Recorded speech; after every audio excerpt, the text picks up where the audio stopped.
No? So difficult.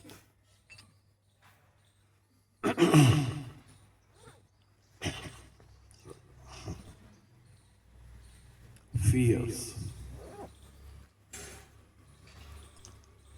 You know how I decide the topic for the class is या तो जो festivals चल रहे होते हैं या upcoming, forthcoming festivals के जो topics रहते हैं उस पर I decide या फिर जो devotees मुझसे बात करते हैं उससे I decide कि what is to be addressed actually. So पिछले हफ्ते मतलब in this week only many the devotees I came across and they had a sense of insecurity, असुरक्षा की भावना, भयग्रस्त है भविष्य को लेकर। एक स्टूडेंट एक तरह से भयग्रस्त होता है कि रिजल्ट क्या रहेगा एग्जाम का।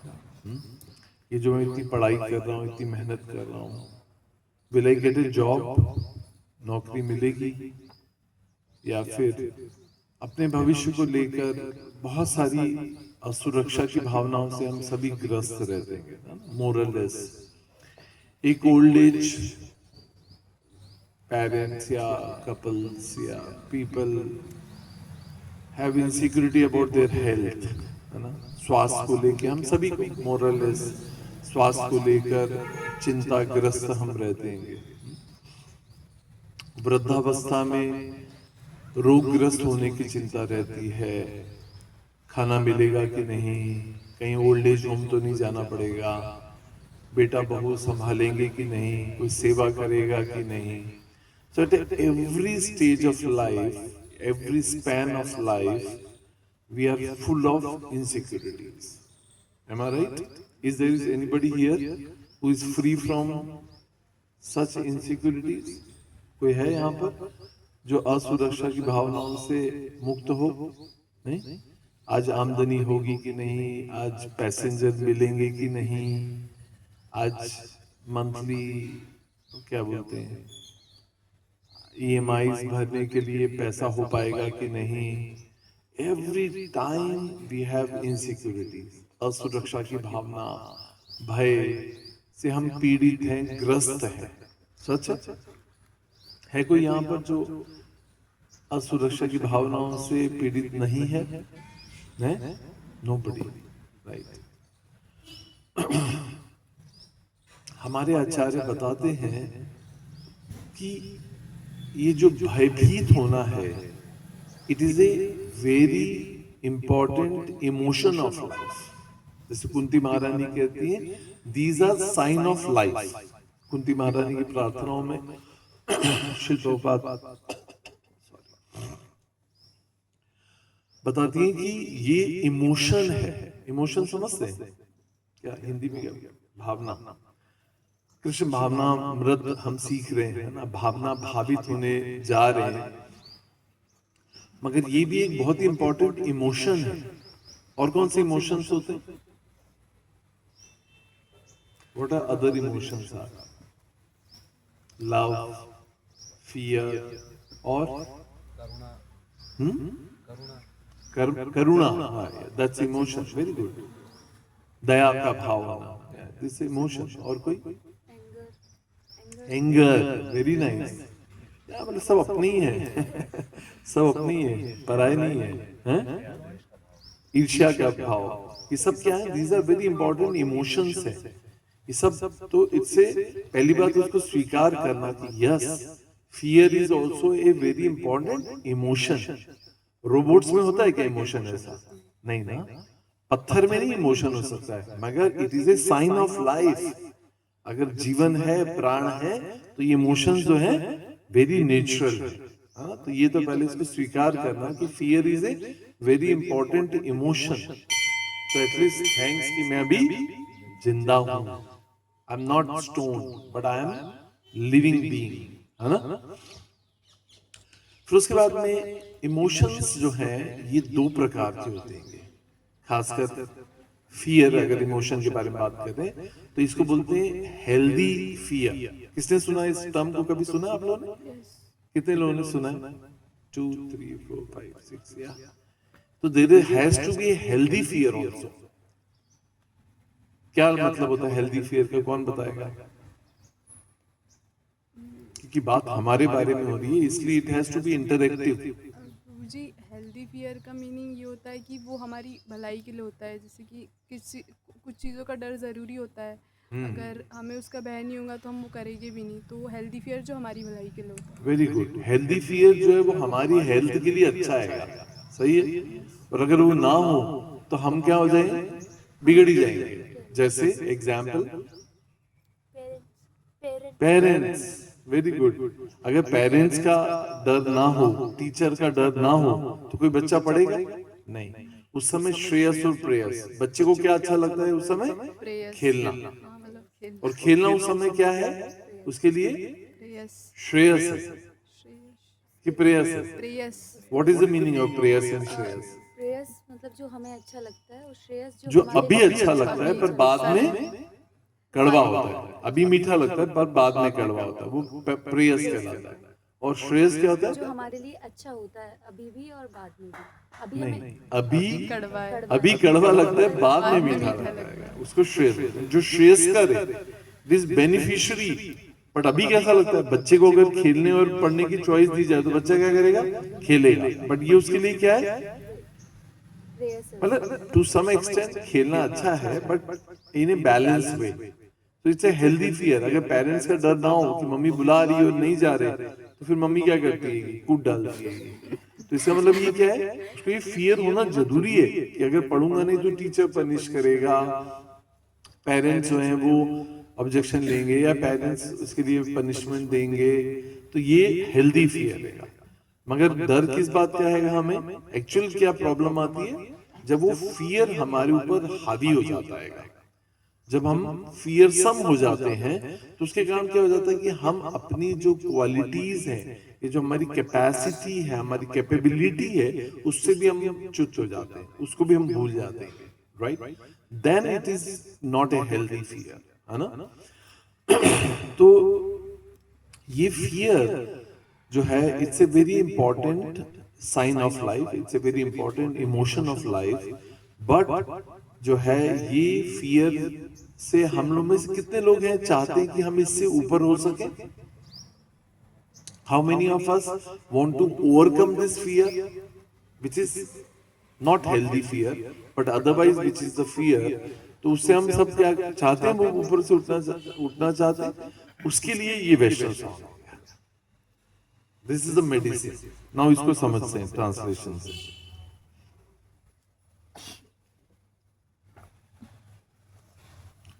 तो यहां पर ये जो वैष्णव सॉन्ग है किसने लिखा है? इसी सॉन्ग में लिखा है उनका नाम, गोविंद दास।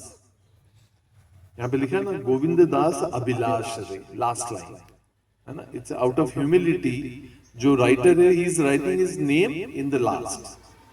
सो गोविंद दास कविराज कृति से वैष्णव क्या लिख रहे हैं? भजहूं रे मन श्री नंद नंदन अभय चरणार विंद रे। The solution is also in the first line. क्या है? हम सब कितने फियरफुल हैं? मगर क्यों हैं? तो cause of fear is forgetfulness of Krishna. भगवान को भूलना ही सारे दुखों का कारण है। सारी असुरक्षा, इनसिक्योरिटीज का मूल कारण क्या है? भगवान को भूलना। सॉल्यूशन क्या है? Always remember Krishna and never forget him. यही क्लास का टॉपिक है, ऑलवेज रिमेंबर कृष्ण। भगवान को सतत याद रखना। सततम स्मर्तव्यम विष्णु न विस्मृतम जातुचित। हर समय भगवान को याद रखना और भगवान को कभी नहीं भूलना। यही सारी समस्याओं का, सारे भय का जो है सॉल्यूशन है। अब यहाँ पे क्या बोल रहे हैं? भजहूं रे मन श्री नंद नंदन। तो किसका भजन करना चाहिए हर समय? नंद नंदन का। नंद महाराज, यशोदा और नंद महाराज के जो पुत्र हैं, क्योंकि कृष्ण किसी का भी नाम हो सकता है, हमारे बेटे का नाम भी हो सकता है कृष्ण, मगर उसके बारे में बात नहीं हो रही है। इसलिए स्पेसिफिकली हमारे आचार्य बोलते हैं वो जो नंद का नंदन है, जो श्री नंद नंदन है, उसका स्मरण करने से, क्योंकि एक माँ अपने बेटे का स्मरण करती है हर समय, माँ अपने हर सतत अपने पति और संतान का स्मरण कर सकती है, मगर वो उसे भय मुक्त नहीं कर सकता है। इसलिए भजन किसका करना है? भजहु रे मन श्री नंद नंदन। नंद महाराज के जो नंदन है, जो आनंद के स्रोत है ना, नंद घर आनंद भयो जय कन्हैया लाल की, है ना। तो जो ये नंद नंदन है, जो आनंद के स्रोत हैं, उन्हीं के जब आनंद होता तो कोई भय रहता है क्या? और भय आनंद जब भय नहीं होता तो क्या बचता है? आनंद। आनंद बसता है। तो हम आनंदित नहीं है, पर इसलिए क्योंकि हम भयग्रस्त हैं। पर अगर भय से मुक्ति प्राप्त करनी है तो क्या करना होगा? श्री नंद नंदन का सदैव स्मरण करना होगा, भजन करना होगा। अभय चरणार बिंदरे। अब आप सोचिए कि श्री प्रभुपाद का नाम क्या है? बचपन से उनका नाम क्या था? अभय। अभय चरण। जिन्होंने अभय प्रदान करने वाले ऐसे चरणों की आश्रय लिया है, वो अभय चरण है। बाबू, अभय चरण बाबू, है ना, उनको बोलते थे बंगाली में। तो अभय चरणार बिंदरे, तो भगवान कृष्ण के जो चरण कमल हैं, जब हम उनका आश्रय लेंगे तो हम क्या हो जाएंगे? जो भय से अभय, I mean not, I mean not, और भय मतलब fear. So if one wants to get free from the fear, he has to take shelter of lotus feet of Lord Krishna. देखिए, इस संसार में भी एक बच्चा जो है वो किस तरह से पूर्ण रूप से माता पिता के ऊपर आश्रित होता है। उसको कोई भय होता है कि मम्मी खाना देंगी कि नहीं, स्कूल की फीस भरेंगी कि नहीं, यूनिफॉर्म लाएंगी कि नहीं, पुस्तक ला के देंगी कि नहीं। No, he is free from fear completely. बच्चा कैसा होता है? पूर्ण रूप से माता पिता के ऊपर आश्रित होता है, इसलिए वो भय से मुक्त होता है ना। और हम जैसे जैसे बड़े होते जाते हैं, उतने हम भयग्रस्त होते जाते हैं। क्यों? क्योंकि क्यों हो जाते हैं? डिपेंडेंसी कम हो जाती है, इंडिपेंडेंट हो जाते हैं। सो देखिए कितना टेक्निकल है, डिपेंडेंसी और इंडिपेंडेंसी। जैसे जैसे हम इंडिपेंडेंट होते जाते हैं, उतने हम भयग्रस्त होते जाते हैं। So back to the square, solution is Hare Krishna.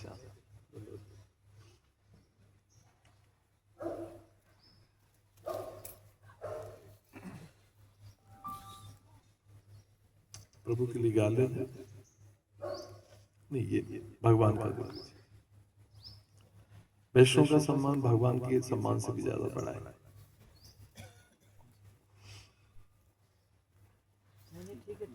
ले लीजिए, कोई बात नहीं, ले लीजिए, हाँ। भगवान ज्यादा प्रसन्न होंगे। वो बांध लो। लॉक कर लीजिए। नहीं ठीक है, रहने दीजिए, रहने दीजिए ठाकुर जी के, रहने दीजिए, रहने दीजिए, बस हो गया, हमने तो ले लिया। अच्छा, सो अभय है ना। सो जितना डिपेंडेंसी है, उतने हम भय से मुक्त हैं, और जितना हम इंडिपेंडेंट है, उतना हम भय से ग्रस्त हैं। तो जब हम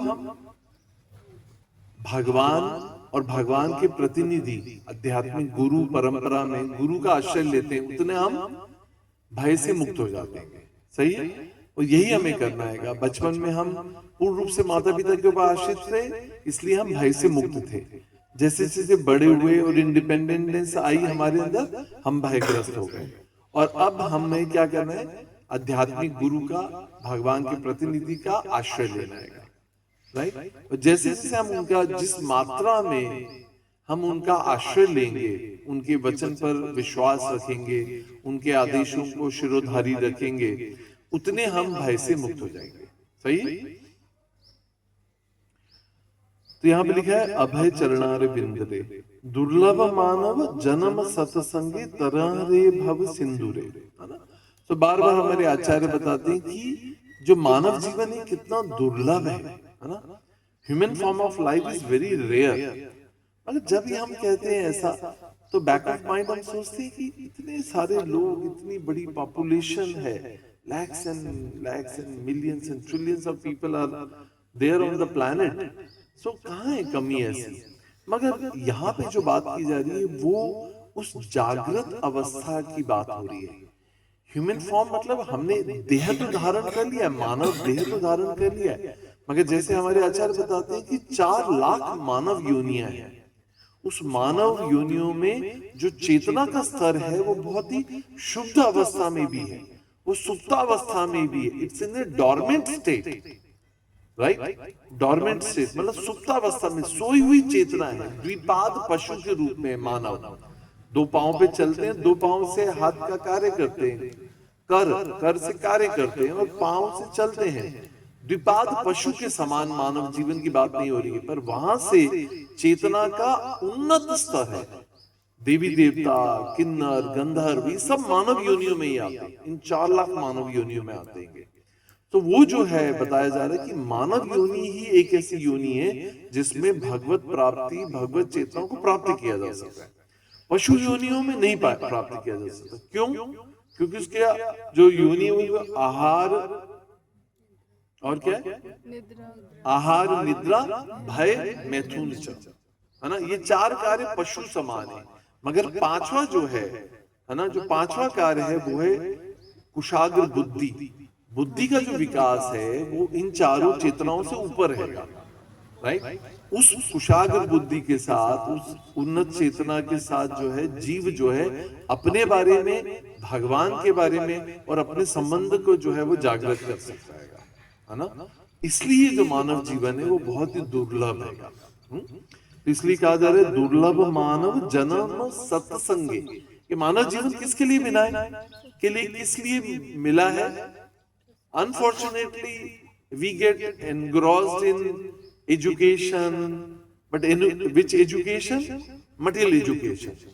हम मानव योनि को जो है, इतनी बहुमूल्य मानव योनि को हम सिर्फ भौतिक एजुकेशन को प्राप्त करने के लिए उपयोग करते हैं और जिससे सिर्फ जो है एक नौकरी, एक भौतिक सुखमय जीवन और अंततः मृत्यु को प्राप्त करते हैं। मगर मानव जीवन जो है वो आध्यात्मिक ज्ञान को प्राप्त करने के लिए, अथाह तो ब्रह्म जिज्ञासा के लिए कि मैं कौन हूं, why am I here, why am I suffering, what am I doing here, life after life।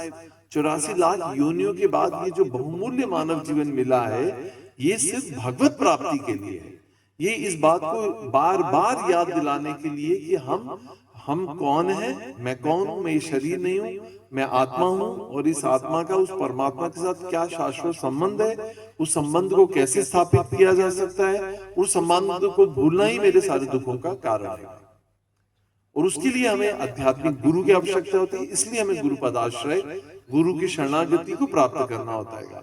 और जब हम गुरु के पदाश्रय लेते हैं, हम जब आध्यात्मिक ज्ञान में अपने स्वरूप को पहचान लेते हैं। इसलिए भगवत गीता में देखिए पहले चैप्टर में जो है जिसका नाम है सैन्य निरीक्षण, और उसके अंदर इंट्रोडक्टरी चैप्टर है जिसके अंदर जो है अर्जुन जो है एक महारथी, एक महायोद्धा जो है, जो इतना बलिष्ठ है, इतना निपुण है युद्ध कौशल में। There was nobody on the planet who was like a great archer like Arjun, मगर वो भी जो है असुरक्षा की भावना से ग्रस्त है। और वो भगवान को आकर जो है अंततः कहता है कि I accept you as my spiritual master, you guide me, now what should I do. तो आप समझ रहे हैं ना कि संसार में कोई कितना भी एक्सीलेंट हो, कितना भी महान हो, कितना भी अपने फील्ड में वो महारथी हो, मगर वो जो है at the point of time he suffers with the sense of insecurity, right? तो यहाँ पर सेकंड चैप्टर में भगवान भगवत गीता में गीता सार देते हैं जिसके अंदर आत्मा का ज्ञान देते हैं। नहीं तो भगवान ही कहते हैं कि पहले before you want to know me, know yourself, right? मुझे जानने से पहले अपने आप को जानना बहुत आवश्यक है कि कौन हो तुम। तो हम जब अपने आप को अज्ञान में जानते हैं तो हम कहते हैं कि हम कौन है, ये शरीर है। और वो सारा भ्रम जो है, ये शरीर अपने आप को स्वीकार करना कि मैं शरीर हूं, आई एम दिस बॉडी, तो वहीं से सारी प्रॉब्लम्स का मूल कारण बनता है। मगर भगवान भगवद गीता में बताते हैं, you are not this body but you are a soul, but not only soul but you are a divine soul, you are a spiritual soul, you are a spirit soul. आप आत्मा है पर दिव्य आत्मा है। हम सभी जो एक दिव्य आत्मा है। और क्यों? क्योंकि वो दिव्यता कहां से आ रही है, वो डिविनिटी कहां से आ रही है? क्योंकि we are part of that divine. वो जो डिवाइन है सुप्रीम, उसके अंश होने के कारण वी आर ऑल्सो डिवाइन। और हम क्या कर चुके हैं? उस डिविनिटी को भूल गए। जब हम उस डिविनिटी को भूल जाते हैं तो हम इस दुख, क्लेश और शोक में मग्न हो जाते हैं। ये सारे दुखों का, शोक का और क्लेशों का कारण क्या है? अपने आप को भूल जाना, अपनी आइडेंटिटी को भूल जाना। अब सोचिए, शिल प्रभुपाद जब यहां से अमेरिका गए और जब उन लोगों ने पूछा कि आप यहाँ क्यों आए, क्या लेने आए? भाई हम जैसे आज के लोग, हर व्यक्ति अमेरिका क्यों जाता है? धन कमाने के लिए, डॉलर में पैसा कमाने के लिए। मगर प्रभुपाद से पूछा गया कि आप क्यों आए यहाँ पर? प्रभुपाद ने कितना सुंदर आंसर दिया, कितना पावरफुल आंसर दिया। उन्होंने कहा, मैं वो याद दिलाने आया हूं जो आप भूल गए हैं। कितनी बड़ी बात है ये। I have come here to remind you what you have forgotten. What you have forgotten is your eternal relationship with God. इस संसार में आज भी अगर आप देखें तो धर्म और अध्यात्म का मानो की बाढ़ आ गई है। बड़े बड़े यज्ञ हो रहे हैं, बड़े बड़े प्रयोजन हो रहे हैं, बड़े बड़े so many platform speakers are there। मगर ये सब क्या है? मतलब एक तरह से कहना थोड़ा अप्रिय हो सकता है, मगर ये धर्म के नाम पर जो है, धर्म का सिर्फ प्रचार है, मगर उसका रियल एसेंस इज मिसिंग। कहीं ना कहीं उसका जो तत्व है वो खो दिया है कहने और सुनने वालों ने। वो प्योरिटी नहीं है। इसके कारण जो है इतने सारी कथाएं, कीर्तन, प्रयोजन, यज्ञ होने के बावजूद भी जो है एट द एंड जो है you are still full of fear. वो दुख और शोक और क्लेश से आदमी मुक्त नहीं हो पाता है, राइट? तो प्रभुपाद ने यही बात हमें वहां पे सबको बताई और हमारे लिए भी यही है कि हमारे दुखों का कारण जो है भगवान को भूलना है। प्रभुपाद ने कहा, I have come to remind you what you have forgotten, right? जो हम भूल गए इसी कारण से जो हम दुखी हैं। और अगर हम इस शाश्वत संबंध को, इस संबंध ज्ञान को दिया, संबंध अभिधेय, तो ये जो संबंध है भगवान के साथ संबंध है हमारा, इतना इतना गहरा और इतना पावरफुल संबंध है भगवान के साथ, वो भूलना ही हमारे सारे दुखों का कारण है। जैसे फॉर एग्जाम्पल, अगर हम हमारा इस संसार में रहते हुए किसी पावरफुल व्यक्ति के साथ संबंध हो, जैसे बच्चे में असुरक्षा की भावना क्यों नहीं? क्योंकि उसके संबंध माता पिता के साथ बहुत गाढ़ा है। अगर हमारा किसी नेता, अभिनेता, किसी पावरफुल पॉलिटिशियन या ब्यूरोक्रेट के साथ अगर हमारा संबंध है तो do you feel the fear? नहीं भाई, ये इस नेता के साथ संबंध है, कोई मेरा कुछ बिगाड़ नहीं सकता। कोई गुंडे के साथ, किसी के साथ हमारा संबंध है तो हम सुरक्षा, अपने आप को सुरक्षित महसूस करते हैं। मगर यहाँ पर जो बताया जा रहा है कि हमारा जब भगवान के साथ जो संबंध है वो अगर हमें क्लियर हो जाएगा, वो संबंध अगर हमारा गाढ़ा होगा, या उस संबंध में हम व्यवस्थित होंगे, या उस संबंध में हम कार्य कर रहे होंगे, उस दिशा में हम आगे बढ़ रहे होंगे, तो वो हमें भय से मुक्त करेगा। Is it relatable? समझ आ रहा है? तो वही अब अगर हम देखिए कि कोई भी पावरफुल पॉलिटिशियन है, ब्यूरोक्रेट है, कोई और व्यक्ति क्रिमिनल भी है, तो उसके साथ भी संबंध क्या है? मटेरियल है। मगर जो व्यक्ति इतना ऑल पावरफुल है, Krishna is all powerful, is most powerful person, अगर उसके साथ हमारा संबंध होगा तो will be not free from the fear? नहीं, तब कोई आपका कुछ बिगाड़ सकता है? नहीं। तो ये हमें समझना है कि हमारे सारे भय, इनसिक्योरिटीज जो है वो इस कारण से, क्योंकि हम उस संबंध में कार्य नहीं कर रहे। We are not acting in that relationship which is divine, and we are also part of that supreme divine, so we already have that relationship। वो संबंध हमारा ऑलरेडी है, मगर उसके ऊपर हम काम नहीं कर रहे। we are not acting in that relationship, that is the cause of our fear, right? तो अगर हम रोज नियम से सुबह उठ रहे हैं, नाम जप कर रहे हैं, डीटी वर्शिप कर रहे हैं, अर्च विग्रह की सेवा कर रहे हैं, जो भी खा रहे हैं प्रसाद के रूप में भोग लगाकर खा रहेंगे, शास्त्र अध्ययन कर रहे हैं, तो फिर और हमारा गुरु और वैष्णव के साथ गहरा संबंध है, तो फिर हमें कोई भय हो सकता है? नहीं हो सकता है। तो यहाँ पे लिखा है दुर्लभ मानव जन्म सत्संगे तरह रे भव सिंधु रे। तो सिंधु मतलब जो ये सागर है, ये जो मानव जीवन, ये जो भव सागर है, ये इतना विशाल है कि जिसको पार कर पाना जो है असंभव है एक तरह से। जैसे कोई व्यक्ति कितना भी एक्सपर्ट स्विमर क्यों ना हो, कितना भी अच्छा उसको कुशल तैराक ना हो क्यों ना हो, मगर उसको समुद्र के बीच में ले जाके छोड़ दिया जाए, गिरा दिया जाए, तो do you think what is the possibility कि that he can swim over and can reach the shore? नहीं, क्योंकि जो सागर है वो इतना विशाल है कि उसका शारीरिक बल कितना भी अच्छा स्विमर हो, वो उसको पार नहीं कर पाएगा वहां से। और there will be different dangers, weather, rains and the cold water and the sharks, जो पानी के अंदर मछलियां हैं, खतरनाक जानवर हैं, मौसम है, ठंड है, शीत है, उसका शारीरिक बल भी सीमित है, वो नहीं पार कर पाएगा वो उसको। तो यही हमारी स्थिति है कि संसार को पार कर पाना, इस संसार से कन्फ्रंट कर पाना, यहाँ के लोगों की जो ईर्ष्या है, द्वेष है, जलन है, उसको पार कर पाना हमारे लिए असंभव है। मगर देयर इज अ होप कि अगर कोई व्यक्ति, एक साधक, एक वैष्णव, एक डिवोटी अगर भगवान के चरणों का आश्रय लेगा, चरणारविंद का, आध्यात्मिक गुरु का आश्रय लेगा, तो उसको पार कर पाना कितना आसान हो जाएगा, जितना कि एक छोटे से पोंड के अंदर पानी होता है। जैसे हम देखते हैं ना, जब गांव में जैसे कहीं पानी भर जाता है, छोटे छोटे से गड्ढे हो जाते हैं, है ना, देयर आर स्मॉल पोंड्स जिसके अंदर पानी हो जाता है, जिसको हम इजीली स्टेप ओवर कर देते हैं, आराम से उसको लांघ जाते हैं, है ना। तो ऐसा कहा जाता है कि जैसे काफ मतलब बछड़े के खुर से कितना बड़ा गड्ढा होता है जमीन पे, गीली मिट्टी में कितना बड़ा सा गड्ढा होगा, छोटा सा, और जब पानी गिरता है तो उसके अंदर भी पानी भर जाता है, तो उसको पार कर पाना कितना आसान हो जाता है। तो ये संसार को पार कर पाना इतना आसान हो जाएगा हमारा, जितना कि जो है मतलब इतना आसान हो जाएगा हमारे लिए जो एक तरह से असंभव कार्य है ना।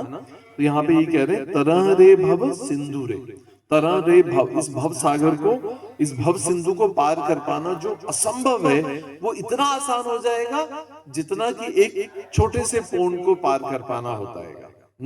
पर कब? जब हम किसी आध्यात्मिक गुरु और भगवान के चरण कमल का आश्रय लें। नेक्स्ट लाइन, शीत आतप वात वरीषण ए दिन यामिनी जागिरे। शीत आतप वात वरीषण भगवद गीता में कौन सा श्लोक है? मात्र स्पर्श सुख कौन्ते शीतोष्ण सुख दुखदा, है ना। शीत मतलब कमिंग अप वेदर, कौन सी है? ठंड, है ना। तो ये सर्दी, ये आतप वात वरीषण, है ना, ये जो सर्दी गर्मी, ये सब क्या है? ड्युअलिटीज है, ड्युअलिटीज है ना। मैं दिन रात जाकर सर्दी गर्मी आंधी तूफान वर्षा में पीड़ित होता रहा। शीत आतप वात वरीषण ए दिन यामिनी जागिरे विफले विफले सेविनु कृपण दुर्जन चपल सुख लब लागिरे। हमारी स्थिति क्या है? हम सारे कष्ट क्यों सहते हैं? ताकि थोड़ा सा सुख मिल जाए, है ना। जैसे एक मरते हुए व्यक्ति के या एग्जैक्टली एक बात याद आ रही है, जैसे एक स्लॉटर हाउस था। स्लॉटर हाउस मतलब कत्ल खाना। एक कत्ल खाने में बकरियों को लेकर जाया जा रहा था, और वहीं there is a channel where the goats are traveling, तो वहां पे एक कांटे का, बबूल का एक झाड़ी वहां पर उसी लेवल पे थी। तो बकरी ने सोचा मरना तो है, थोड़ा सा खा लेती हूँ, थोड़े से बबूल के पत्ते जो है वो चबा लेती हूँ। Imagine a person is going to die, just next उसी का नंबर है, मगर वो क्या सोचता है, थोड़ा सा आनंद कर लेता हूं, थोड़ा सा शहद चख लेता हूं, है ना? वो हमारी स्थिति है। We are heading towards death every moment. हम सब किसके किसके ग्रास बनने वाले हैं? काल के ग्रास, मृत्यु के ग्रास की ओर हम जा रहे हैं। हम बोलते हैं हैप्पी बर्थडे प्रभु जी, आज मेरा हैप्पी बर्थडे। हैप्पी बर्थडे क्या आएगा? आपकी मृत्यु के जो भी आपका जीवन काल है, 20 साल, 40 साल, 50 साल, वो दुख होना चाहिए कि आज के दिन मेरा 1 साल और कम हो गया। 40 साल में 40 साल का जीवन है, तो उसमें आज में 20 साल का मेरा हैप्पी बर्थडे, तो मैं आज 20 साल, मैं काल के ग्रास में मेरा 20 साल खत्म हो गए और मैंने भक्ति में कुछ भी नहीं किया। अपने इस संबंध में को गाढ़ा करने के लिए अभी तक कोई सिंसियर एंडेवर प्रयास नहीं किया, है ना? ये हमें समझना चाहिए। It's a time to introspect. जन्मदिन का दिन ठीक है, हैप्पी बर्थडे मना लो, केक काट लो, माला पहन लो, सब कर लो, मगर एक्चुअली ये गहरा चिंतन का विषय है कि मैंने अपने जीवन का इतना बहुमूल्य समय नष्ट कर दिया और मैं काल का ग्रास बन सकता हूं किसी भी समय। एनीबडी, यू, मी, कोई भी नहीं, किसी को भी नहीं पता है कि हमारा ये श्वास अगला श्वास है। कई लोग बोलते हैं कि इस्कॉन बड़ा पेसिमिस्टिक ऑर्गेनाइजेशन है, हर समय आप लोग जो है मृत्यु, काल, पदम पदम यत्र पदाम, दुखालय शाश्वतम, इस संसार के बारे में डराते रहते हो। मगर ये why do you hide this? Why do you accept the reality? You know, जो सत्य को स्वीकार करना क्यों नहीं स्वीकार करते? सत्य से आंखें बंद करने से सत्य जो है वो असत्य नहीं बन जाता। जैसे मैं कई बार एग्जांपल देता हूँ ऑस्ट्रिच का। शुतुरमुर्ग एक जानवर होता है, बड़ा सा बर्ड होता है, वो जैसे देखता है कि कोई आ रहा आक्रमण करने, वो अपना मुंह सीधे जो है रेत में डाल देता है और सोचता है कि कोई प्रॉब्लम नहीं है। और वो जो व्यक्ति, जो जानवर है, वो शेर है या कोई भी, वो आके उसको गले से दबोच लेता है और उसको खा लेता है। So this is our condition, that we don't want to accept the truth. We don't want to accept the problem. You face the fear, face the problem. So don't run from the problem. Don't become an escapist from the problem. तो भय से भागना नहीं है, पर भय को face करना है, ठीक है ना? क्योंकि जब हम भय को इग्नोर करते हैं, भय को डिनाई करते हैं, भय को अस्वीकार करते हैं, तो उससे भय कम नहीं हो जाता है। पर भय को स्वीकार करना और उसके ऊपर चिंता नहीं, चिंतन करने की आवश्यकता है। ये हमें सिखा रहे हैं how to deal with the problem, how to face the problem, how to face the fear. Because भय के आगे क्या है? जीत है। भय के आगे जीत है। तो don't run from the fear, but talk about the problem. Take the solution, take the guidance, take the advice, read the scripture, pray for it. There are many ways to counter it. भगवान जो हमें भय से मुक्त कर सकते हैं, जो अभय प्रदान कर सकते हैं, उनसे प्रार्थना करिए। वो वहां खड़े क्यों है मंदिर में? वो मूर्ति नहीं है, वो विग्रह है, वो भगवान स्वयं है। प्रतिमा नहीं, तुम्हें साक्षात ब्रजेर नंदन। जो व्यक्ति उनको प्रतिमा मानता है, उनके लिए वो सदैव पत्थर की प्रतिमा ही बनते हैं, प्रतिमा ही रहते हैं। मगर जो उनको साक्षात ब्रजेर नंदन मानता है, उनके लिए वो ब्रज के इंद्र के रूप में ब्रजेंद्र नंदन, नंद नंदन ईश बन के आते हैं वो। क्योंकि जो भक्त है उनको भोग लगाता है, आरती करता है, उनके सुख के बारे में पंखा लगाता है। जैसे हमारे प्रभु जी हैं, भगवान के बारे में पंखा लगाते हैं, एसी लगाते हैं, गर्मी होती है या ठंड होती है तो उनको जो है ब्लैंकेट पहनाते हैं। क्यों? क्योंकि वो उन्हें व्यक्ति मानते, पत्थर नहीं मानते। जो उनको पत्थर मानता है, वो उनके लिए वो पत्थर बने रहते हैं। मगर जो उनको व्यक्ति के रूप में स्वीकार करता है, विग्रह के रूप में, भगवान हमारे लिए उस विग्रह में अवतरित होते ताकि वो हमारी प्रेम और सेवा का आदान प्रदान कर सके। भगवान को आने की आवश्यकता नहीं है, पर भगवान विग्रह के रूप में इसलिए अवतरित होते हैं ताकि वो हमारे प्रेम का आदान प्रदान कर सके, रेसिप्रोकेट कर सके। क्योंकि हमारा स्वरूप क्या है? जीव का स्वरूप है सेवा करना। और अगर हम भगवान की सेवा नहीं करेंगे तो हम कुत्ते बिल्ली की सेवा करेंगे, दूसरे जीवों की सेवा करेंगे। मगर दूसरों के जीवों की सेवा करने में भी कोई समस्या नहीं है, मगर उनमें जब तक हम भगवान का अंश नहीं देखेंगे तब तक वो हमारी सेवा जो है वो मटेरियल प्लेटफॉर्म पे होगी, वो देहात्म बुद्धि से होगी, वो सिर्फ शारीरिक संबंधों में होगी। जैसे जब हम ऐसा कहते हैं तो कोई व्यक्ति सोच सकता है कि भाई क्या अगर मैं पत्नी हूं तो पति की सेवा ना करूं, बच्चों की सेवा ना करूं, क्या सास ससुर की सेवा करूं? नहीं, डेफिनेटली आपको ये सेवा दी गई है, सेवा ही आपका शुद्धिकरण का माध्यम है।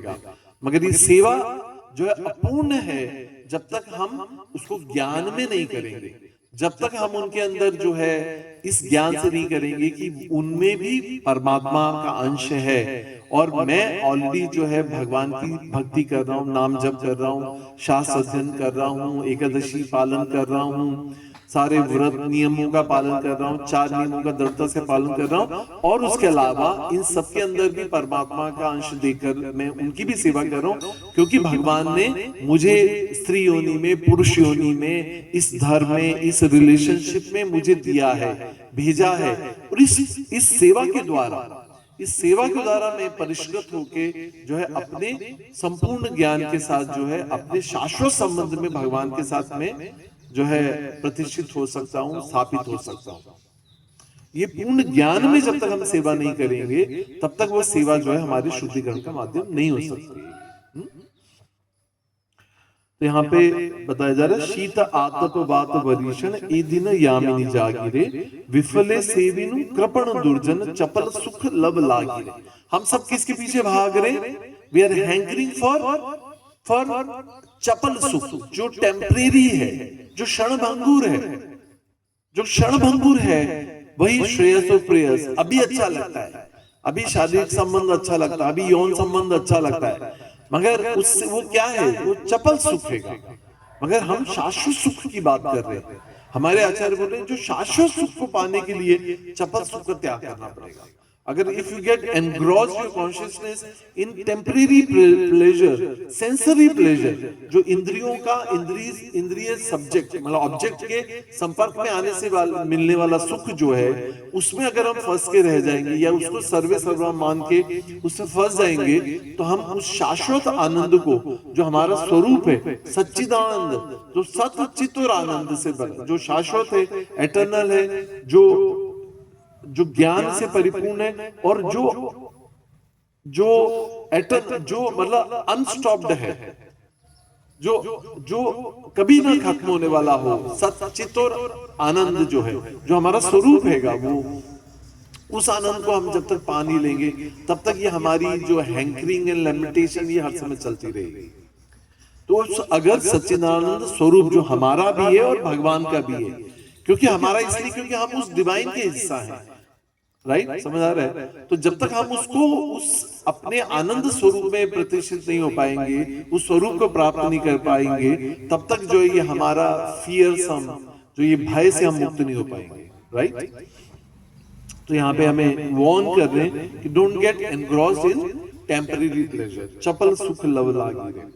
इसको हिंदी ट्रांसलेशन पढ़ लेते हैं। मैं दिन रात जाकर सर्दी गर्मी आंधी तूफान वर्षा में पीड़ित होता रहा, क्षण भर के सुख हेतु मैंने व्यर्थी द्रष्ट तथा कृपण लोगों की सेवा की। कृपण मतलब कंजूस, जो लोग सिर्फ आत्म केंद्रित थे, जो सेल्फिश थे, उनकी सेवा की मैंने। पर किसकी सेवा करनी चाहिए हमें? वैष्णवों की सेवा करनी चाहिए, है ना? आगे लिखा है एधन यौवन पुत्र परिजन इति के आछे परितीति रे। बहुत इंपॉर्टेंट है ये। हमारे आकर्षण या हमारे अटैचमेंट क्या होते हैं? धन, यौवन, अपने आप से बहुत आकर्षण होता है। अपने रूप को दर्पण में देखकर हम कितने अपने आप को एडोर करते हैं, है ना? मगर चिंता कब होती है? जब झुर्रियां लग जाती है, ये क्रो लाइन्स आने लग जाती हैं, तो हमको लगता है ओह आई एम एजिंग, राइट? पुत्र संतान से सबसे ज्यादा पुत्र से मोह रहता है और परिजनों से, राइट? ये धन यौवन पुत्र परिजन इति के अच्छे परिजन, ये सब यही रह जाने वाले, am I right? है ना? और यही हमारा अटैचमेंट होता है। हम जानते हुए भी हम ऐसा लगता है कि आंखों में पट्टी बांध लेते हैं, सब जानते हैं, सबको पता है ये बात कि मरने के टाइम जो है सब कुछ यहीं रह जाएगा। धन, ये शरीर बूढ़ा हो जाएगा, हाँ? यौवन, पुत्र जो है वो सिर्फ जो है कहते हैं पुत्र और मूत्र दोनों की उत्पत्ति एक ही जगह से होती है, राइट? मगर जो है ये अटैचमेंट जो है हमारा जो है बंधन का कारण बन जाता है। और ये परिजन, और इन सब के कारण जो है ये हमारे आश्रय है। हमारा आश्रय क्या है? किसी व्यक्ति को बोलो कि भाई कोई डर है, लेकिन हाँ मेरे पास बहुत धन है ना? धन से हमारा आश्रय भगवान के प्रति नहीं हो पाता। इसलिए भगवान जब किसी को पूर्ण आश्रय देते हैं तो क्या बना देते हैं? उसको निर्धन बना देते हैं। श्रील प्रभुपाद, उनकी फैक्ट्री में आग लग गई, हाँ? दुकान में फार्मास्यूटिकल शॉप थी, मेडिकल शॉप थी, उसमें चोरी हो गई। पत्नी ने उनको घर से निकाल दिया। क्या हुआ? पूर्ण रूप से किसके ऊपर आश्रित हो गए? भगवान के ऊपर, क्योंकि ये हमारे आश्रय है। भौतिक जगत में आश्रय है। किसी व्यक्ति को, किसी धनी व्यक्ति को, बड़े व्यक्ति को चैलेंज कर दो, बोलेगा you can do anything to me, I have lot of money, मेरा स्विस बैंक में अकाउंट है। पर ये धन काम आता है मृत्यु के समय? नहीं। यौवन, किसी के पास बहुत बलिष्ठ शरीर है, मसल्स हैं, बड़ा फिजिकल स्ट्रांग है फिजिकली, तो उसको डर लगता है कि कोई मुझे कुछ नहीं कर सकता, आई एम वेरी स्ट्रांग। तो धन, यौवन, कोई मेरा कुछ बिगाड़ नहीं सकता, मेरा बेटा है। तुमने अगर मेरे साथ कोई बुरा किया तो मेरा बेटा तुम्हें जो है मजा चखाएगा या बदला लेगा। या फिर चौथा आश्रय क्या है? परिजन, मेरे रिश्तेदार हैं, मेरे रिश्ते में मोदी जी मेरे मामा लगते हैं। परिजन हो गए ना, मेरे परिजन हो गए, पावरफुल हो गए। तो इसके कारण क्या हो रहेगा? ये सारे चार आश्रय के कारण हम क्या करते हैं? भगवान का आश्रय ले लेते हैं। बड़े आदमी को बोलो भगवान के सामने प्रणाम करो, नया व्यक्ति मंदिर में आता है तो ज्यादा से ज्यादा हाथ जोड़ लेता है। उसको बोलो लेट के प्रणाम करो भगवान को, बोलेगा इतना बड़ा आदमी, मेरी तो शर्ट की क्रीज ही खराब हो जाएगी, देखो यहाँ पे फ्लोर पे फूल गिरे हुए हैं, इनका स्टेन आ जाएगा मेरे कपड़े के ऊपर। बड़ा आदमी झुकता है भगवान के सामने? नहीं। पर दीनहीन गरीब आदमी जो आएगा वो सीधे भगवान के सामने लेट जाएगा, भगवान मैं निराश्रित हूँ, पूर्ण रूप से आप पे आश्रित हूँ, निर्धन हूँ, आप मुझे जो है मुझ पर कृपा करिए। सही? तो ये जो चार आश्रय हैं, जो हमारे कैसे आश्रय? फॉल्स शेल्टर है, they are not real shelter, पर फॉल्स आश्रय के कारण जो है हम भगवान का आश्रय नहीं लेते। इसलिए हम क्या रहते हैं? भयग्रस्त रहते हैं। तो यहाँ पे लिखा है ए धन यौवन पुत्र परिजन इति के आचे परितीति, ये सब यही रह जाना है। सारी संपत्ति, यौवन, पुत्र परिजन में भी वास्तविक सुख का क्या भरोसा। यह जीवन कमल के पत्ते, हाँ ये बहुत ही सुंदर है। कमल दल जल जीवन टलमल भजऊ हरिपद नीति रे। तो कितनी सुंदर बात है। आप सबने देखा होगा कि कमल के पत्ता जो रहता है उसके ऊपर एक वैक्स कोटिंग होती है by the grace of God, उसके ऊपर पानी कभी रुकता नहीं है ना, एक वैक्स कोटिंग होती है तो उसके ऊपर पानी कभी रुकता नहीं, मगर उसके ऊपर पानी की बूंदें कैसी रहती है? जैसे मोती की तरह रहती है। मगर ये मोती के ऊपर जो पत्ते के ऊपर जो ये जल की जो बूंद है वो इतनी सुंदर हवा से ऐसी टलमल होती रहती है, मगर जैसे एक हवा का झोंका आता है और कमल का पत्ता जो है ऐसा हो जाता है, और ये जो जल जो अपने आप को बहुत इतरा रहा था मोती की तरह, ये कहाँ मिल जाता है? कीचड़। तो कमल का गिरता है कीचड़। ये संसार कैसा है? कीचड़ के समान। तो हमारी जितनी भी क्वालिटीज हैं, जितना भी हमारा धन, पुत्र, परिजन, ये सब क्या है? ये मोती की तरह लगते हैं, मगर मृत्यु के समय ये सब कैसे चले जाएगा? कीचड़ में मिल जाएगा, है ना? तो यहाँ पे बताया जा रहा है ए धन यौवन पुत्र परिजन इति के आचे परितीति रे कमल दल जल जीवन टलमल भजऊ हरि पद नीति रे। यह जीवन कमल के पत्ते पर स्थित पानी की बूंद जैसा अस्थिर है, अस्थिर है, स्थिर नहीं है, अस्थिर है, टेम्परेरी है। And so is our life in this material world, is everything is temporary. जिसको हम बोलते हैं ये मेरी पत्नी है, ये मेरा बेटा है, ये मेरी बेटी है, ये मेरा बड़ा सा घर है, ये मेरा धन, मेरा बैंक बैलेंस हैगा, मगर कोई काम आता है? Anything can save you from death.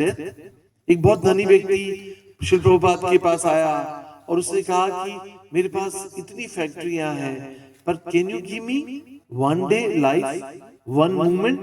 No, कुछ भी काम नहीं आता है, राइट? तो यहाँ पे लिखा है अतः मुझे सदा भगवान श्री हरि की सेवा व भजन करना चाहिए। लास्ट पैराग्राफ, श्रवण कीर्तन स्मरण वंदन पाद सेवन दास्य। नवदा भक्ति की 9 स्टेजेस कौन कौन सी? श्रवणम, कीर्तनम, विष्णु स्मरणम, पाद सेवनम, अर्चनम, वंदनम, दास्यम, साख्यम, आत्मनिवेदनम। ये नवदा भक्ति है ना? ये शुद्ध भक्ति की 9 स्टेजेस हैं। कहां से शुरू होती है? श्रवण से। इसलिए क्लास के खत्म होने के बाद लेट आने वालों के ऊपर वो कृपा नहीं मिलती है। इसलिए मैंने किसी को कह रहा, आप समझदार हैं, तो जो श्रवण करने, जिसको श्रवण में रुचि नहीं है, या जिसने श्रवण में रुचि पैदा नहीं की, साधुओं से श्रवण करने की रुचि नहीं आई है, ये उसने उसको गंभीर नहीं लिया, सिर्फ प्रसादन के टाइम आएंगे, आखिरी में प्रसाद तो मिल ही जाता है, जीवन का लक्ष्य प्रसाद पाना ही है, प्रसाद में सारी कृपा है, सही है? तो इसका मतलब है कि उसको क्या मिलेगा? उसको कुछ नहीं मिलेगा, क्योंकि श्रवण करने पर, प्रसाद पाने पर उसको वो फलीभूत होता है। डॉक्टर के पास दिखाओ, के पास जाओ, दवाई लो और दवाई का प्रिस्क्रिप्शन लो, दवाई खरीदो नहीं तो फायदा होगा? नहीं होगा। तो पहले से उसको दिखाना पड़ेगा, अपना रोग जो है डॉक्टर को दिखाना पड़ेगा।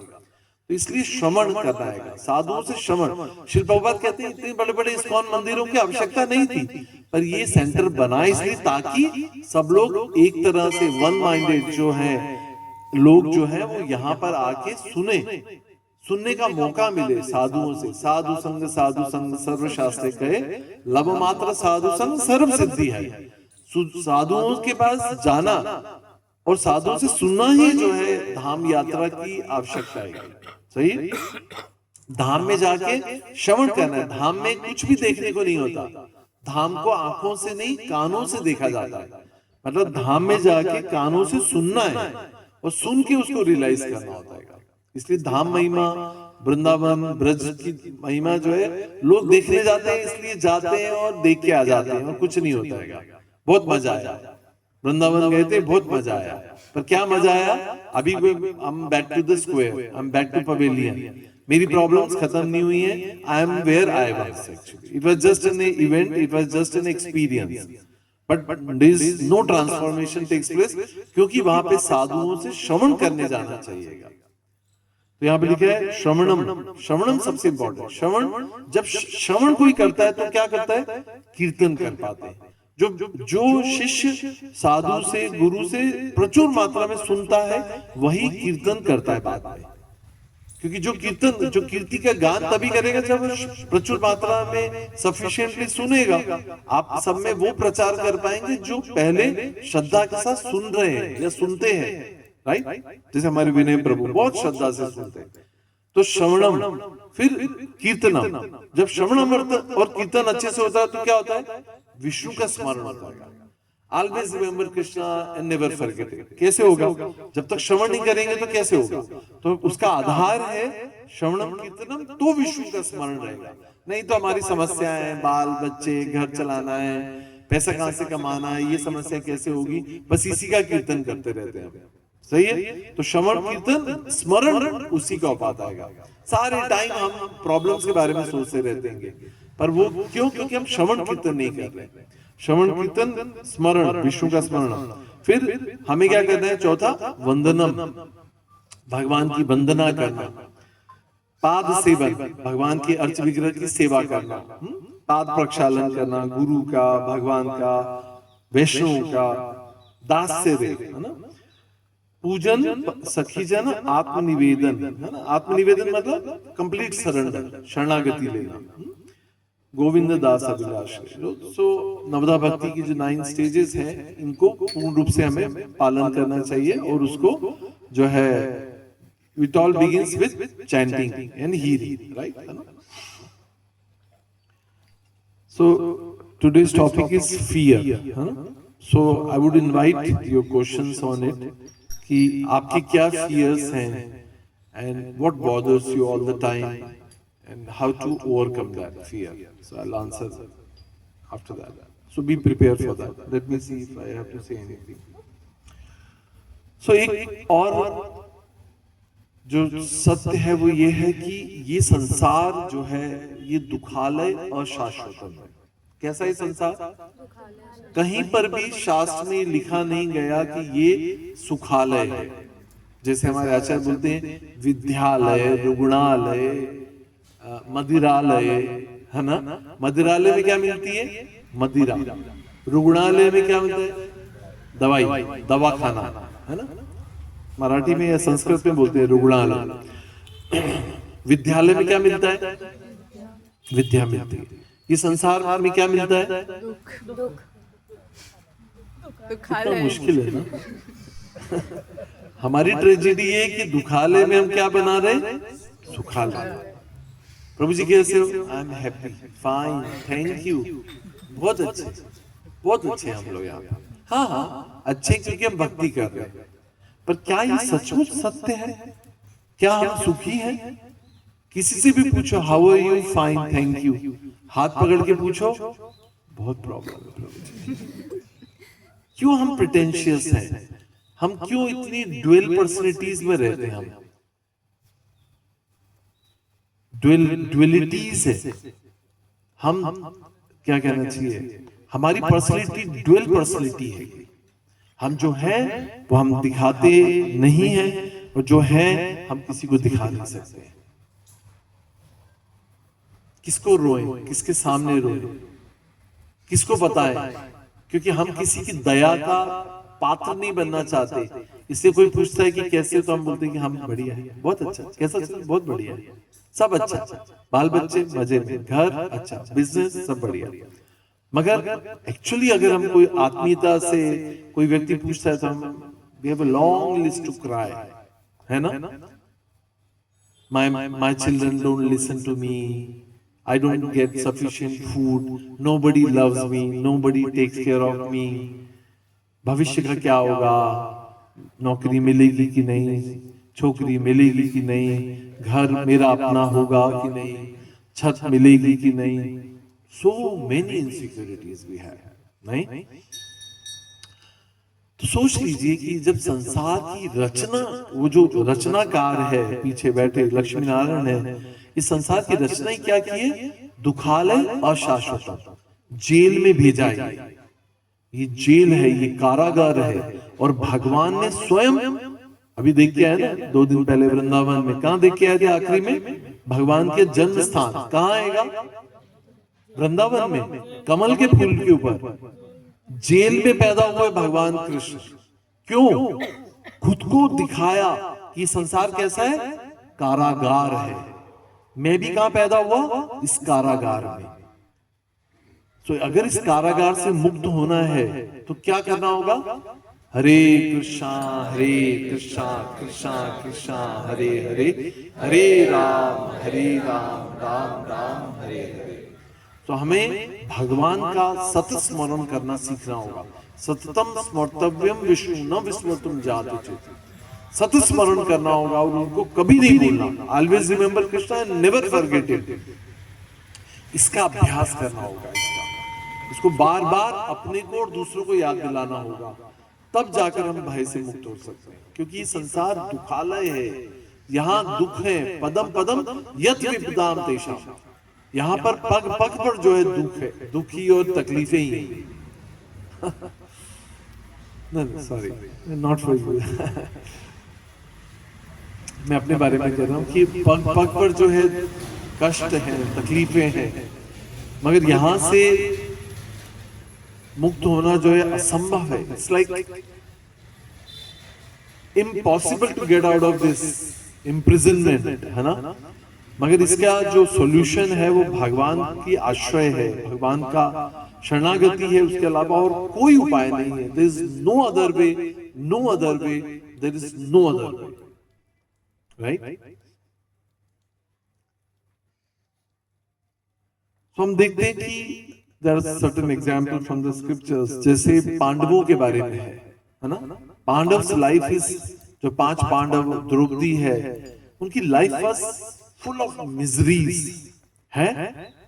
आप में से कितने लोग पांडव बनना चाहते हैं? Pandavas were the greatest devotees of the Lord actually, right? मगर उनके जीवन में समस्याएं कितनी थी कि उनको जो है राज्य से निष्कासित कर दिया गया, सही है, और उनसे सिर्फ 5 गांव मांगे गए थे, वो भी नहीं दिए गए। युधिष्ठिर ने कहा कि जो सुई की नोक जितनी जो स्पेस होती वो भी आपको, मैं उनको पांडवों को नहीं देना चाहता। उनको जहर दिया गया है ना, भीम को जहर दिया गया था। जिस घर में वो लोग रह रहे थे, जिस महल में, लाक्षागृह में, उसको आग लगा दी गई थी। आपको पता है लाख जो है, लाख की चूड़ी बनती है ना, इस लाख जो है बहुत इन्फ्लेमेबल होता है, बहुत जल्दी जलता है। पूरा महल किससे बना गया था? लाख से बनाया गया था। लगाते ही जो है पूरा महल जो है वो धू धू करके जलने लग गया था। मगर उनको मारने का, जहर देने का कितने प्रयास किए गए, मगर उनके साथ कौन थे? भगवान। इसलिए वो हर स्थिति में जो है, क्योंकि वो भगवान पे आश्रित थे, इसलिए वो वहां से बच गए। They could save themselves. Draupadi ने सारे आश्रयों को लिया, मगर जब उससे कोई भी आश्रय उसका काम नहीं आया, तो उसने किसका आश्रय लिया? दोनों हाथ ऊपर करके किसका आश्रय लिया? गोविंद को पुकारा, राइट? तो यही हम जब ऐसे हाथ करके हरे कृष्ण महामंत्र बोलते हैं, तो इसका मतलब है कि हम, अब मेरा कोई आश्रय नहीं संसार में, मेरा पुत्र, परिजन, धन, यौवन, मेरा कोई आश्रय जो है नहीं है। It is so called a shelter, but it is not my real shelter.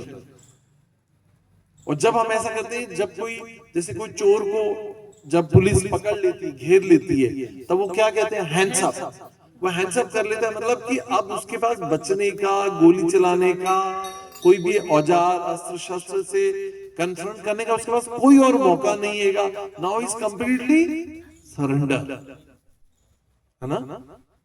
तो जब हम भगवान के सामने जाके भगवान को इस तरह से करते हैं, या ऐसे करके हम लेट जाते हैं और भगवान को प्रणाम करते हैं, तो भगवान को हम बोलते हैं मन ही मन कि भगवान मेरा कोई और आश्रय नहीं है आपके सिवा।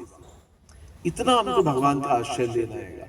और अगर अंदर, हमारे अंदर एक भी फ्रेगमेंट ऑफ शेल्टर है कि नहीं भगवान आप नहीं तो थोड़ा सा ये, थोड़ा सा वो, थोड़ा सा मेरा धन, यौवन, पुत्र, परिजन कहीं कोई काम आ जाएगा, if not you somebody else is there, then Krishna does not come. क्योंकि द्रौपदी ने जब भगवान को पुकारा, तो भगवान ने कहा I did not come, I knew you are into trouble, you are into problem, but I did not come till you took full shelter of me.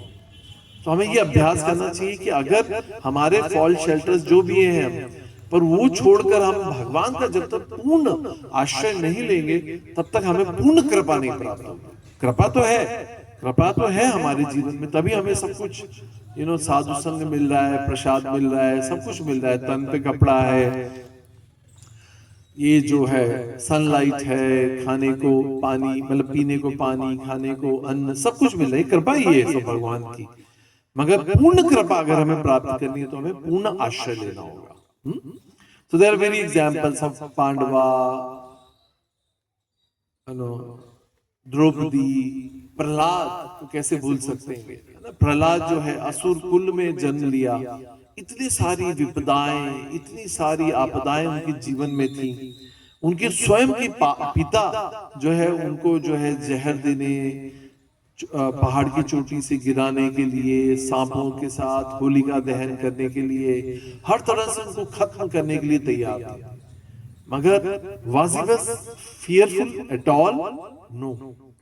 Bhagavatam बोलती है कि इवन जो है he did not, he had even a thought, thread of thought कि what will happen if Vishnu will not save me।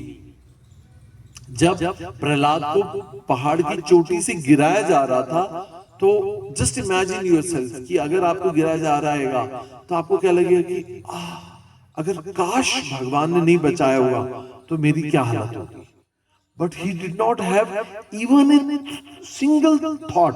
Right, morning में कल हम सुन रहे थे अमरेंद्र प्रभु से कि उनको एक भी ऐसा विचार नहीं आया कि अगर भगवान विष्णु ने गरुड़ पर आकर मुझे नहीं बचाया तो मेरा क्या हर्ष होगा? Was completely sheltered. Yes, Krishna will save me. Krishna is my protector. Krishna is my maintainer. Krishna will take care of me. He had full thought, well, he had full confidence in the God's arrangement. हमें उसको strengthen करना है, उसको nurture करना, इस विश्वास को, इस श्रद्धा को इस श्रद्धा को हमको गाढ़ा करना है कि भगवान मेरे नियंता है. He is my controller, he is my protector, he is my maintainer. हर लेक्चर, हर क्लास, हर रीडिंग, हर चैंटिंग, इस बात की श्रद्धा को गाढ़ा करनी चाहिए कि भगवान, मैं पूर्ण रूप से आपके ऊपर आश्रित हूं, आप ही मेरे मतलब आप ही मेरे शरण हैं, आप ही शरणागत हैं, मतलब मैं आपका शरणागत हूं और आप ही शरण देने योग्य हैं. If I take your shelter, you are my complete protector. इस श्रद्धा को गाढ़ा करना. श्रद्धा शब्दे विश्वास का दृढ़ निश्चय, कृष्ण भक्ति करिले होय सर्व कर्म कृत है. ये बार बार चैतन्य चरितमृत कहती है, श्रद्धा शब्दे विश्वास का.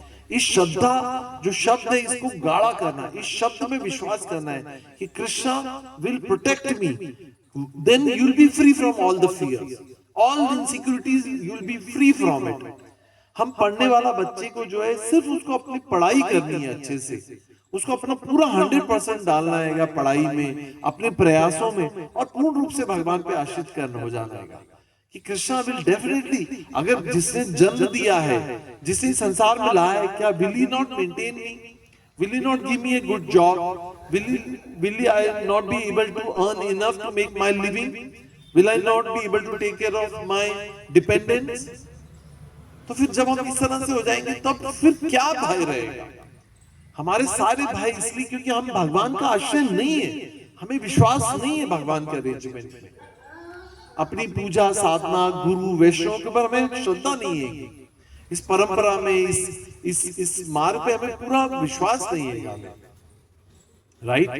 शिल प्रभुपाद का नाम है अभय चरणार्थ. अगर हम उनका आश्रय लेते हैं, उनके हम 4 नियमों का पालन करते हैं, नित्य साधना करते हैं, शास्त्र अध्ययन करते हैं, और बहुत श्रद्धा के साथ, पूरे प्रयास के साथ हम भक्ति करते हैं, और अपनी पढ़ाई, अपनी ड्यूटीज, चाहे गृहस्थ हो, वानप्रस्थी हो, सन्यासी हो, स्टूडेंट हो, ब्रह्मचारी हो, हर व्यक्ति अपने धर्म का पालन करता है. धर्मो रक्षिते रक्षिता. जो अपने धर्म का, अपने कुल धर्म का, अपने स्त्री धर्म का, अपने पुरुष धर्म का, अपने पुत्र धर्म का, अपने पुत्री धर्म का, अपने धर्म का पालन करता है, अपने कर्तव्यों को निष्ठा के साथ, ईमानदारी के साथ वो कार्य करता है, तो उसको भगवान प्रोटेक्ट करेंगे. धर्मो रक्षिते रक्षिता. भगवान, अगर हम क्यों च्युत हो रहे हैं, हम क्यों, हमें, क्योंकि हमने अपने धर्म को भूल गए. हम जीवेर स्वरूप है कृष्ण नित्य दास. जीव जो है भगवान का नित्य दास है, उसको दास बन के, उसको मालिक नहीं बनने की कोशिश करनी चाहिए, उसको प्रोपराइटर, मेंटेनर, अपने आप को ये नहीं समझना चाहिए, उसको कंट्रोलरशिप नहीं रखनी चाहिए अपने साथ, या दूसरों के ऊपर कंट्रोल, नियंत्रण नहीं बनना चाहिए, उसको एक सबमिसिव सर्वेंट बनने की कोशिश करनी चाहिए. जैसे जैसे हम इस आचरण को अपने अंतर मन में स्वीकार करेंगे, उसको प्रैक्टिस करेंगे, will be situated in our real self. The more we are situated in this dependent mode, we'll be free from all those fears. Make sense? Hare Krishna. Jagadguru Shri Prabhupada ki jai.